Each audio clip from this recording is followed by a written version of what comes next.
Ayon kay Val, pag hindi binura ni MG ang kanyang content ukol sa kanila, burahin mo makagagawa ng content mo sa Kalingap. Kung hindi, madadamay ang asawa at anak mo. Dito mga kahombre ko, ito po nakakatakot sa isang banda. Para sa isang tao o isang matanda na i-threat ka ng ganito, ito po ay nakakabahala. Kaya ako ay lumapit na sa PNP upang i-blatter ang tao na ito. If ever something happens to me at sa pamilya ko, mga kahombre ko, this must be the evidence na si Val Santos Matubang ang may kasalanan ng lahat. Makikita nyo po very clear na idadamay niya daw ang asawa at anak ko sa nangyayari na ito. This is a grave threat.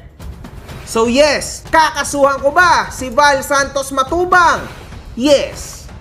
Deserve mo yan. Alam mo kung bakit, Val? Dapat nag-isip ka. So tama lang nakasuhan natin si Val Santos Matubang.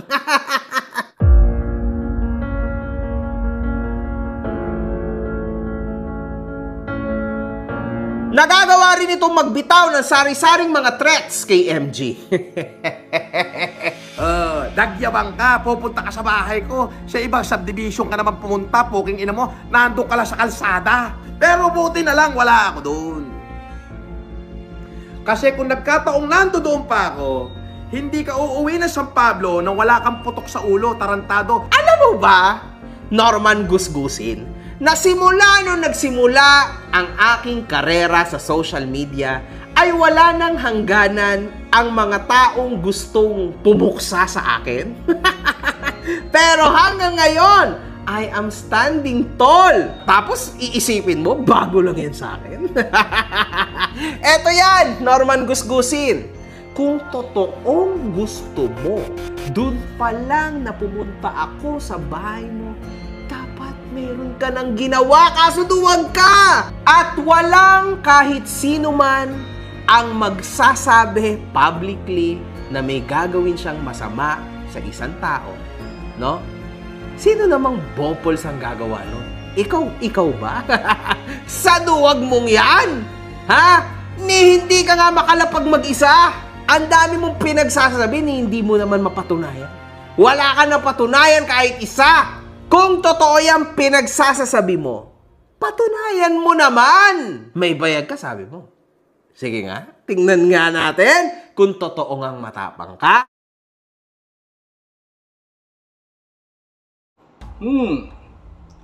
Makagagaw, dahil sa sinabi mo na yan, kay FLM, parang kinain mo na rin yung salita mo. Hindi ka naniniwala kay FLM na may gagawin siyang hindi maganda sa'yo. Hindi ka naniniwala na mayroong gagawin sa'yo si FLM na hindi ka raw uuwi ng San Pablo, Hindi ka uuwi ng San Pablo nang wala kang putok sa ulo, tarantado. Hindi ko alam kung ano yung sinasabi niya o kung ano man. Hindi ka naniniwala sapagkat sabi mo, ang totoong taong gagawa ng masama sa kanyang kapwa, hindi na ibo-broadcast pa, hindi na magsasalita pa, kung hindi gagawin na lang.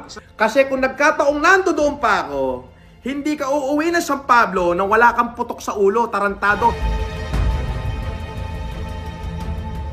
Ayon kay Val, pag hindi binura ni MG ang kanyang content ukol sa kanila, burahin mo makagagawa ng content mo sa Kalingap. Kung hindi, madadamay ang asawa at anak mo. Makikita nyo po very clear na idadamay niya daw ang asawa at anak ko sa nangyayari na ito. This is a grave threat. So yes, kakasuhan ko ba si Val Santos Matubang? Yes.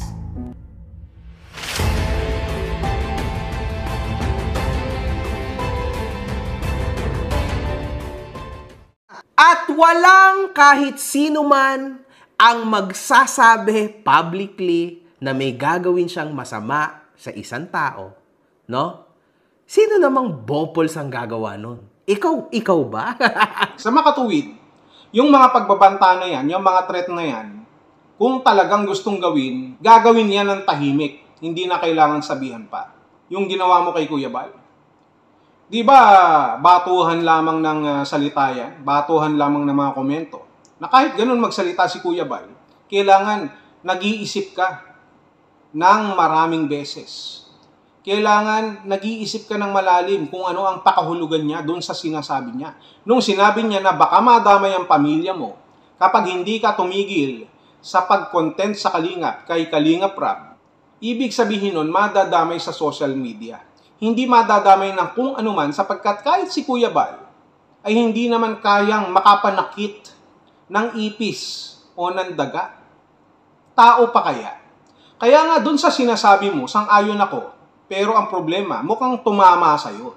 Mukhang kinain mo yung iyong mga sinuka. Sabi mo pa, walang gagawa nun, walang magsasalita, tanga lang o bobo lang yung magsasabi sa kanyang kapwa, magbabanta sa kanyang kapwa, sapagkat obviously, kapag may nangyari sa'yo, malalaman na siya yung gumawa. Kaya hindi sila dapat ngumangawa ng kanilang gagawin. Tama ba? Sa makatuwid, yung sinasabi mong pagsasampa mo ng demanda kay Kuya Bal, dun pa lang ibig sabihin wala na ring bearing. Kagaya ng sabi ni FLM, no bearing.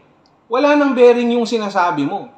Sa'yo rin tumama. Ibig sabihin, yung sinabi mo kay Kuya Bal ay walang halaga at walang katotohanan. Alam mo naman pala na hindi na kailangan magbanta ng isang tao para gawin yan bakit magdidemanda ka pa kay Kuya Bal? Doon pa lang, tapos na ang usapan, di ba? Makagaga WhatsApp man.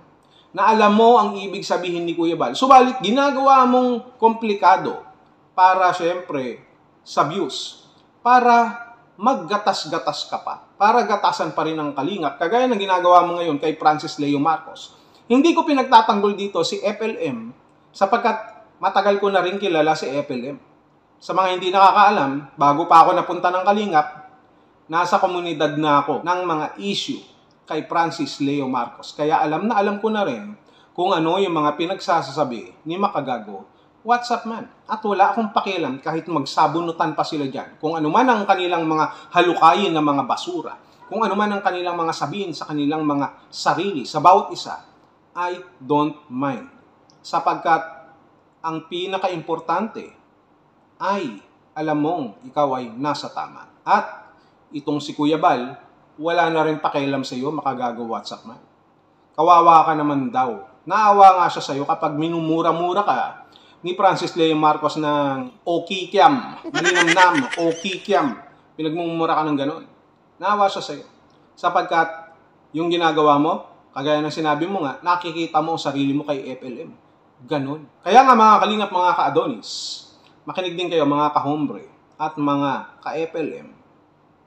Yung demanda na sinasabi ni Makagago WhatsApp man nung nakaraan kay Kuya Bal pagdating sa pagbabanta sa grave threat ay nalipat na dito kay Francis Leo Marcos.